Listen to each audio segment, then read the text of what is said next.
Capítulo 1. O homem enviado pela rainha. Quando o paciente abriu a porta para deixar o consultório, Malu ergueu a cabeça, olhou para o corredor e constatou o óbvio. Havia uma multidão esperando. Nada fora do comum. Era exatamente o que ela esperava. Às segundas e sextas-feiras, Malu cumpria plantão na emergência do pronto-socorro do Hospital Universitário São Joaquim. Parecia até combinado, mas era impressionante como todas as segundas-feiras traziam uma avalanche de pacientes, como se todo mundo decidisse adoecer no mesmo dia. Diferente das sextas, quando o movimento era mais tranquilo, as segundas deixavam a emergência completamente lotada. Passava um pouco das 14h quando uma enfermeira interrompeu um atendimento, com expressão tensa. "Doutora, a senhora precisa comparecer à administração do hospital com urgência." "Agora? E esse milhão de pessoas aí fora?" Malu respondeu, com um olhar exausto. "Não sei, só estou repassando o recado." Ao chegar à sala da administração, Malu estranhou a ausência do diretor. Em seu lugar, encontrou um senhor elegante e distinto, aparentando pouco mais de 60 anos. Foi instintivo. Ela o observou da cabeça aos pés. Não estava acostumada a ver alguém com tanta sofisticação naquele hospital, conhecido por atender a população mais simples. Os sapatos brilhavam como espelhos, e os cabelos grisalhos bem penteados lhe conferiam um ar de nobreza. Um tipo de riqueza que Malu raramente via tão de perto. Só depois de analisá-lo é que ela percebeu a presença de um homem mais jovem, logo atrás dele. Parecia como um secretário. E, ao desviar os olhos mais uma vez, notou outro homem parado à porta, do lado de fora. Este com o claro perfil de um guarda-costas. "A sala da administração que eu conheço é essa? Ou existe outra e eu nunca soube?" Malu se perguntou desconfiada. "Boa tarde?" disse, hesitante, certa de que havia entrado no lugar errado. Olhou ao redor, procurando por outras pessoas, mas estavam apenas ela e o homem elegante. "Boa tarde, senhorita", respondeu ele, com um leve aceno de cabeça. "Desculpe se atrapalhei. É que me pediram para vir à administração, mas acho que deve ser outra sala", disse ela, ainda em dúvida. O homem se levantou com gentileza e, estendendo a mão para cumprimentá-la, afirmou com firmeza: "Não, esta é a sala correta." Malu apertou a mão dele, firme, quente e confiante. E ele continuou: "Eu me chamo Sebastião Almeida e sou representante de Sua Majestade, a Rainha Augusta Quedarião." Surpresa, Malu lançou um rápido olhar pela sala, como se esperasse encontrar alguma confirmação para aquelas palavras. Era impossível negar que o homem à sua frente parecia importante, mas o que ela poderia ter a ver com alguém da realeza? Mesmo confusa, endireitou a gola do jaleco e respondeu da forma mais educada que conseguiu: "Muito prazer, eu sou Maria Luísa.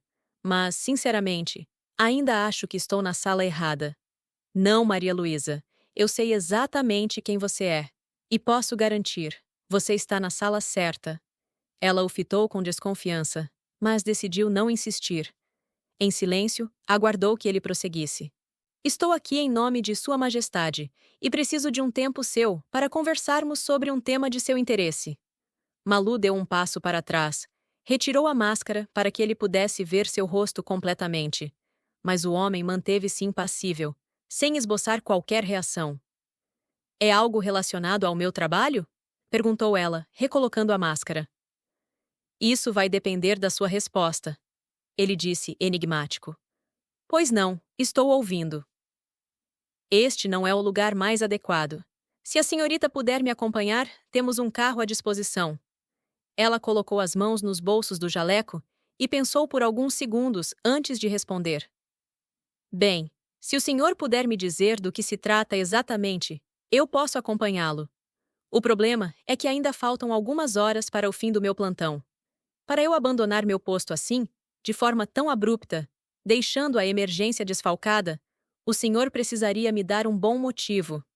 E até agora, tudo o que recebi foi uma resposta vaga demais, não acha?"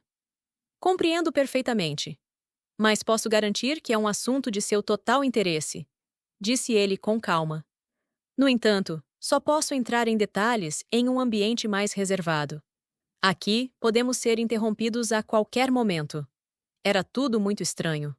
Malu tentou encontrar alguma conexão entre sua vida e a realeza de Lilbor, mas nada fazia sentido. Eduarda, sua irmã, até trabalhava para a corte, mas a pessoa mais próxima da família real que ela conhecera fora o príncipe Natanael, famoso por ser absolutamente irrelevante nos assuntos do país. Aquele homem, que afirmava ter sido enviado pela rainha, não poderia estar ali por causa de Eduarda, que era uma simples assistente de secretariado. Sua irmã não tinha qualquer influência que justificasse tamanha formalidade. Meu plantão termina às 7. Diga-me onde posso encontrá-lo, disse, mais para lhe dar tempo de perceber que estava falando com a pessoa errada do que por real interesse. Ele tirou um cartão do bolso do paletó e o estendeu a ela. Conhece o Hotel Suleimandil? De passar em frente apenas, respondeu. Era o hotel mais luxuoso da cidade, reservado para hóspedes com muito dinheiro. Cheguei hoje e estou hospedado lá. Dizem que o restaurante é excelente. Assim que encerrar seu plantão, está convidada a jantar comigo. Estarei aguardando. Lá, explicarei por que vim até aqui procurá-la. O homem curvou-se levemente, com elegância, e saiu da sala. Malu, ainda convencida de que ele a confundira com outra pessoa, correu atrás dele pelo corredor. Com licença! Chamou. Ele se virou com a mesma calma de antes. Malu então continuou. Eu não tenho qualquer ligação com a realeza. Tem certeza de que é comigo que deseja falar? Maria Luísa é um nome bastante comum, disse ela, puxando o crachá pendurado no pescoço. Chegou a observar meu sobrenome? Não foi necessário, respondeu ele com firmeza. Você e sua irmã são idênticas. Seria impossível confundir. Malu ficou sem palavras. Quando finalmente conseguiu reagir para perguntar o que aquilo significava, ele já se afastava pelo corredor, desaparecendo com passos silenciosos. Às 7h45 da noite, Malu chegou ao restaurante do hotel. O ambiente era sofisticado, com luzes suaves e um aroma sutil de lavanda e vinho. Apresentou-se ao recepcionista, que a conduziu até uma mesa próxima à janela. 10 minutos depois, Sebastian apareceu. Vestia-se como antes, com impecável elegância. O terno alinhado, os sapatos brilhantes, o cabelo cuidadosamente penteado. Cada detalhe dele transmitia controle e distinção. Sua presença era serena, quase inabalável. Mas Malu não fazia ideia de que aquele homem, com toda sua calma e sofisticação, estava prestes a ser o mensageiro de más notícias, daquelas que mudam o rumo de uma vida inteira. Capítulo 2. Ficando noiva de um príncipe. Lilbor é um país com bom índice de desenvolvimento humano. Ainda assim, mantém uma estrutura social rígida e tradicional, onde as divisões de classe são levadas muito a sério. Dispensa-se dizer que a realeza ocupa o topo da pirâmide. Logo abaixo dela está a chamada elite, um grupo formado por famílias tradicionalíssimas, compostas por multimilionários, bilionários e magnatas de diferentes setores. A essa elite também pertencem os sacerdotes, o que talvez explique por que os costumes religiosos exercem tanta influência sobre o país. Depois da elite, vêm os ricos, seguidos pela classe média e, por fim, os pobres. A possibilidade de um rico se integrar socialmente à elite existia, mas era rara. Se já era difícil para duas camadas quase vizinhas se misturarem, o que dizer então de alguém da classe média se aproximar da realeza? Era praticamente impossível. Por isso, Malu sempre viu a paixão de sua irmã pelo herdeiro do trono como um delírio adolescente que insistia em sobreviver na fase adulta. O que Malu não sabia era que Maria Eduarda não era apenas apaixonada, era estrategista. Cada passo que ela deu para se aproximar do Palácio Oriental foi cuidadosamente calculado. Anos se passaram, e agora, mais do que nunca, parecia estar prestes a alcançar seu objetivo. O que ela não previu foi que a pessoa com quem formara uma aliança, acreditando que seria sua ponte até a realeza, era tão astuta quanto ela. E no fim, a usou apenas para alcançar os próprios interesses. Enquanto isso, no restaurante, Malu ainda lutava contra a curiosidade de saber por que fora abordada por um enviado da rainha. Mas Sebastian, com o semblante calmo, parecia alheio à ansiedade dela. Estava imerso no cardápio, escolhendo sua refeição com naturalidade. Diante disso, e também porque estava faminta, ela conteve a inquietação. Não havia preços no cardápio, indicativo de que qualquer coisa ali seria cara demais para sua atual realidade. Antes que pudesse comentar, Sebastian olhou por cima do cardápio e disse: "Escolha o que quiser. Você é minha convidada." Com a fome que sentia, Malu não precisou de mais incentivos. Aceitou a oferta sem cerimônias. Enquanto as refeições eram preparadas, Sebastian quebrou o silêncio. "Meu sobrinho mais novo também é médico. Ele mal tinha tempo para comer. Sempre que eu falava com minha irmã, ela se queixava da rotina dele. Queria que eu o convencesse a aceitar um cargo na corte. Mas ele sempre soube o que queria. Hoje é psiquiatra. Tem seu próprio consultório. E, recentemente, publicou um livro sobre psiquiatria. Apesar de não ter aceitado o cargo, acabou servindo a coroa indiretamente. Ele é um dos melhores amigos do príncipe herdeiro." "Psiquiatria?" repetiu Malu, pensativa. "Quando entrei na faculdade, cheguei a considerar essa especialização. Mas durante o estágio, me encantei pela cirurgia torácica." "Cirurgia torácica? Você pretendia seguir essa residência?" Ele perguntou, com um tom que soava como se ela não fosse mais ter essa oportunidade. "Ainda pretendo, na verdade," respondeu ela com firmeza. "Meu objetivo é fazer a residência no exterior. Tenho estudado bastante para isso. Inclusive, em breve ficarei com apenas um contrato de trabalho, para conseguir me dedicar mais aos estudos. Tomei essa decisão há 2 semanas, e estou aguardando o fim do mês para encerrar o outro contrato." Sebastian não comentou nada. Apenas sorriu. Um sorriso calmo, educado, empático demais. Mas Malu teve a nítida impressão de que aquele sorriso era forçado. Logo descartou o pensamento, imaginando que estava sendo paranoica. Preferiu então mudar de assunto. "Eu sei que o convite para o jantar foi apenas uma cordialidade. Agradeço sua gentileza, mas acho que poderíamos ir direto ao ponto," disse Malu com firmeza polida. "Vocês, jovens, são sempre muito apressados," retrucou Sebastian, lançando-lhe um olhar sereno. "Veja meus cabelos brancos. Sou de um tempo em que o momento das refeições era sagrado. E ainda o considero assim. Nós realmente vamos jantar primeiro. Nada de grave acontecerá se deixarmos os negócios esperando por 30 minutos." A princípio, ele engatou conversas leves, falando sobre seu trabalho ao lado da rainha, algumas curiosidades de bastidores, histórias de viagens e experiências pessoais. Por um tempo, conseguiu entreter Malu, que até se pegou rindo de uma ou outra anedota bem contada. Mas então, ele mudou de tom, como se virasse uma chave. "Qual é a sua opinião sobre o nosso sistema de governo?" Malu se endireitou levemente na cadeira. Desde o encontro no hospital, já suspeitava que aquilo tinha a ver com sua irmã.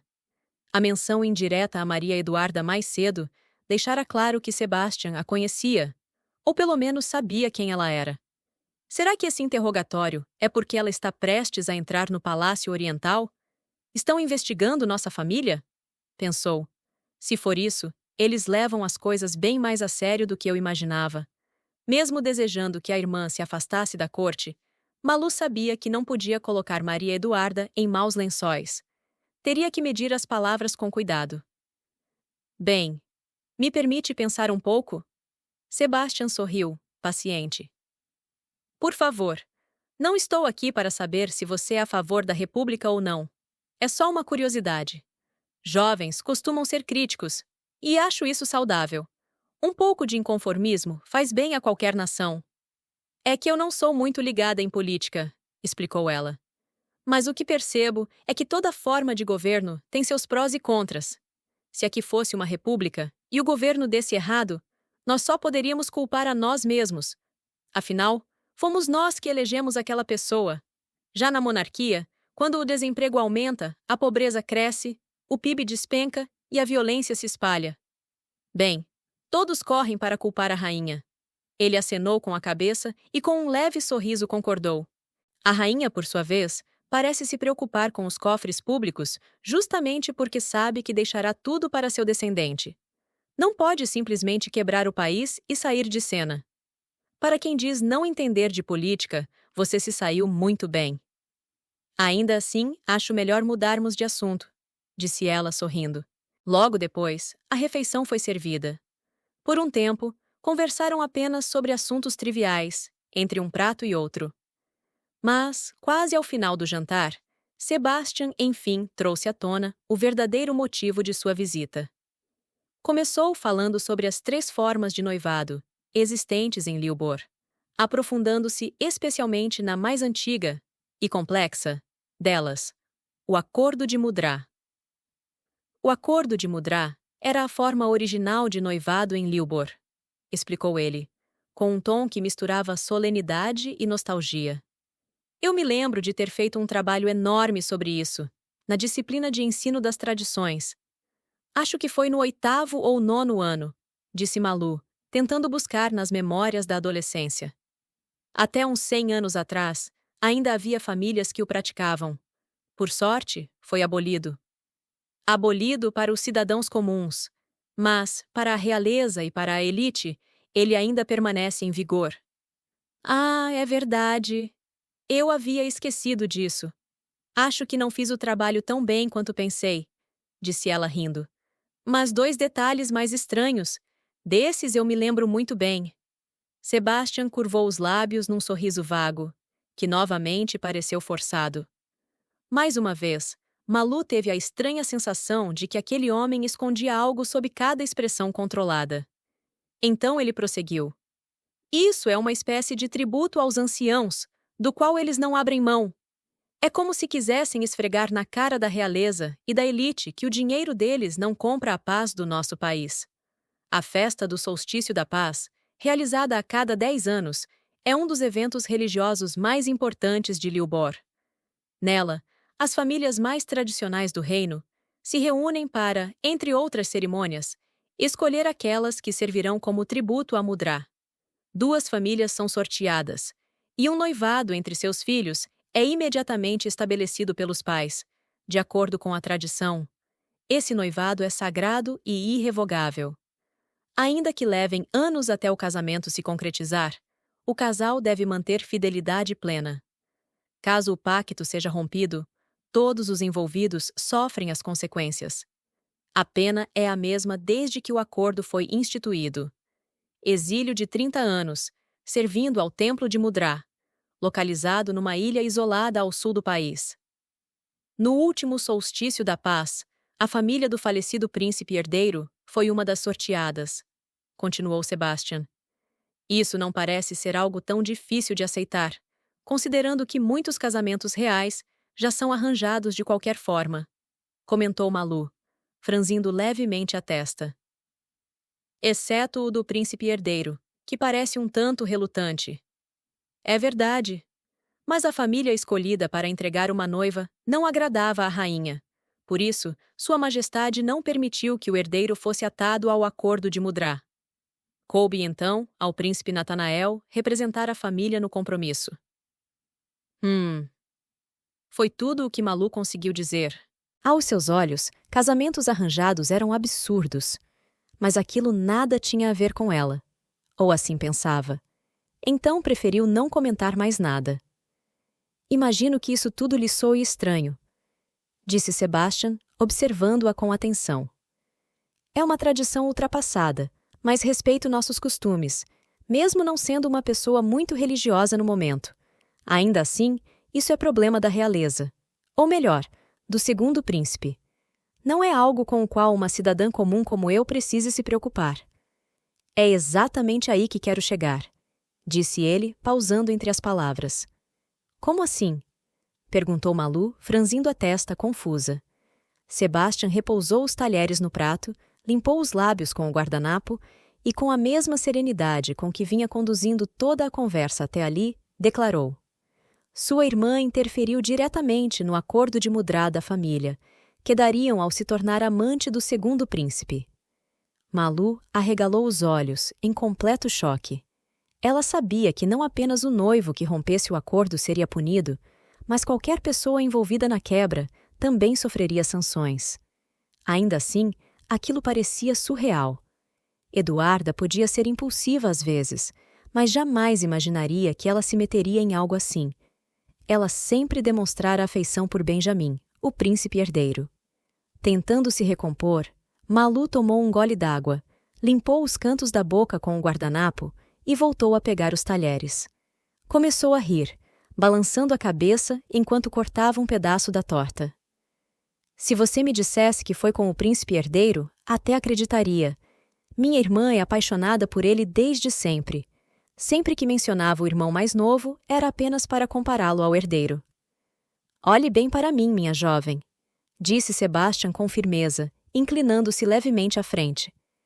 Além de levar meu trabalho muito a sério, eu já sou um homem de idade. Acha mesmo que eu teria vindo da capital até aqui por acaso? O sorriso debochado de Malu desapareceu de imediato. Ela ergueu o olhar, observando ao redor. De repente, o ambiente lhe pareceu mais sério, quase solene. Voltou os olhos para Sebastian e o viu fazer um discreto gesto com os olhos. Poucos segundos depois, o mesmo homem que o acompanhava na sala da administração do hospital surgiu e lhe entregou uma pasta preta. Com calma, Sebastian empurrou o prato de Malu para o lado. Ela estava atônita demais para reagir. Abriu a pasta e colocou-a diante dela. A primeira folha é o acordo original, firmado há quase 10 anos. A seguinte é o segundo acordo, emitido pelo Conselho de Anciãos. Normalmente, não existe um segundo acordo, mas a rainha interveio junto ao sumo sacerdote, e ele consentiu. Malu lançou um olhar rápido à primeira página, mas logo desviou os olhos para Sebastian, hesitante. Estava com medo de virar a folha e descobrir do que tratava o segundo documento. Pensou em dinheiro, mas aquilo parecia simples demais para justificar tudo isso. Eduarda, no que você se meteu dessa vez? Pensou, pegando novamente a taça para beber mais um gole d'água. Com esforço, criou coragem e perguntou: o que vai acontecer com a minha irmã? Com sua irmã? Bem, isso eu não posso lhe dizer, respondeu ele, pousando a pasta sobre a mesa. Estou aqui representando a família Kedarion em nome de Sua Majestade. Mas conhecendo o príncipe herdeiro como conheço, ele certamente aplicará alguma sanção. E sendo ele quem é, não deixará isso passar em branco. Malu franziu ainda mais a testa. Não estava compreendendo. O príncipe herdeiro? Por que o príncipe herdeiro? Sebastian respondeu. Como descendente direto do trono, tudo que diz respeito a ele, inclusive casamento, precisa passar pelo aval de Sua Majestade. É por isso que estou aqui para tratar deste assunto, e não as pessoas da princesa Verônica, mãe dele. Agora sim, ela estava ainda mais confusa. Sebastian apontou para a outra pasta. Malu tornou a encará-la, mas dessa vez virou a folha e passou a ler o conteúdo da segunda página. Ficou em silêncio por um longo tempo. Apenas seus olhos se moviam. Então, leu em voz alta um trecho. Um novo acordo de Mudra deverá ser estabelecido entre as famílias responsáveis pela quebra do primeiro. Ela levantou os olhos em direção a ele e questionou. Então, a Eduarda vai se casar com o segundo príncipe? De jeito nenhum, Sebastian respondeu. Se fosse assim tão simples para os pombinhos, o tradicional acordo de Mudra já teria virado motivo de piada, não acha? Mas o noivado selado por Mudra tem um propósito, minha jovem. Sacrifício. Significa abrir mão de si mesma em nome de uma ordem maior. Malu voltou a encarar o papel por alguns instantes. Quando pareceu chegar a uma conclusão, apertou os olhos com força e murmurou. Eu sou o sacrifício. Serei a noiva do segundo príncipe. É por isso que você está aqui. Sebastian permaneceu em silêncio. Malu então abriu os olhos e o encarou. Após um momento, ele respondeu com calma. Não do segundo príncipe. O quê? Como assim, não do segundo príncipe? Do príncipe herdeiro. Ele completou, sem alterar o tom. Ela congelou. Nenhum movimento, nem mesmo um piscar. Sebastian prosseguiu. Também foi um choque para ele. No início, acreditou que fosse mais uma armação da mãe para forçá-lo a um casamento.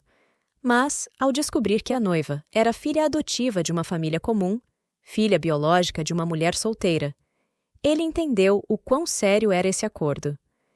E mesmo assim, ele aceitou se casar comigo? Apesar de tudo, ele gosta muito do irmão. Como ela permanecesse em silêncio, ele continuou. Mas não será um casamento, como posso dizer, verdadeiro? Vocês estarão casados apenas no papel. Imagino que saiba que o príncipe herdeiro pode ter mais de uma esposa. Por isso, considerando a origem desse casamento, sua própria origem e posição social, você não preenche os requisitos para se tornar a princesa herdeira. Princesa herdeira, ou seja, a futura rainha. Que bom que o senhor está me avisando com antecedência, porque o país inteiro nem está comentando esse assunto ultimamente. Estou realmente aliviada em ouvir isso, disse ela, com uma dose afiada de ironia. Ela prosseguiu. Então, eu e o herdeiro da coroa faremos esse tal sacrifício? Exatamente. Malu apoiou a testa na mão, murmurando o quanto toda aquela história parecia absurda. Em seguida, rebateu. Eu ouvi bem quando o senhor disse que leva o trabalho muito a sério, e respeito isso, principalmente vindo de alguém mais velho. Mas me desculpe. Quer mesmo que eu acredite nisso? Quer que eu acredite que uma pessoa como eu deveria entrar para a família real e logo como esposa do futuro rei? Eu entendo, é surpreendente, de fato. Isso aqui, disse ela, baixando os olhos para a pasta, não significa nada. Estou apenas me perguntando quem, em sã consciência, perderia tempo tramando algo assim. Boa pergunta. Quem estaria desocupado o suficiente para brincar com algo tão sério? Ela fechou a pasta, ergueu-a com firmeza e a deixou ao lado do prato dele. O jantar estava maravilhoso, mas, com todo o respeito à sua idade, Sr. Sebastian, disse, inclinando levemente a cabeça em reverência. Não vou ficar para a sobremesa. Tenho muito o que fazer. Com licença. Eu conheço bem sua rotina, Maria Luísa, respondeu ele calmamente. Atualmente você trabalha em 3 hospitais porque sua irmã não amadureceu diante das dificuldades da vida. Diferente de você, que demonstra, à primeira vista, ser uma jovem sensata e inteligente. Malu já estava se levantando da cadeira, mas congelou ao ouvi-lo. Sua irmã não fez nada de útil na vida além de tentar se aproximar do herdeiro. Palavras dela, não minhas. Não sei se é ingênua demais ou apenas estúpida. Com a fama que o príncipe Benjamin carrega quanto às mulheres, chega a ser surreal que ela tenha sonhado tão alto. E por tanto tempo. Malu conhecia os delírios românticos da irmã. Sabia, mais do que ninguém, o quão ridícula Maria Eduarda podia parecer ao alimentar fantasias com um homem como Benjamin. Saber disso era uma coisa. Ouvir de outro alguém era outra completamente diferente. Foi nesse momento que ela decidiu, de fato, ir embora. Levantou-se. No entanto, ao virar-se de costas, parou ao ouvir. Nossos investigadores ficaram intrigados com sua dedicação à sua irmã. Descobriram algo muito triste sobre a infância de vocês. O que o senhor disse? Perguntou, virando-se rapidamente para ele. Certa vez, enquanto você e sua irmã brincavam sobre a ponte do rio no rancho do seu avô, você decidiu andar sobre o corrimão. Perdeu o equilíbrio e caiu no rio. Quase morreu afogada, e sua irmã foi responsabilizada pelo acidente. Sebastian fez uma breve pausa antes de continuar. Sebastian continuou em tom frio. Seu avô, num acesso de fúria, castigou-a severamente. A punição foi tão brutal que Maria Eduarda precisou ser levada às pressas ao pronto-socorro. Quando sua mãe adotiva soube, correu do trabalho direto para o hospital.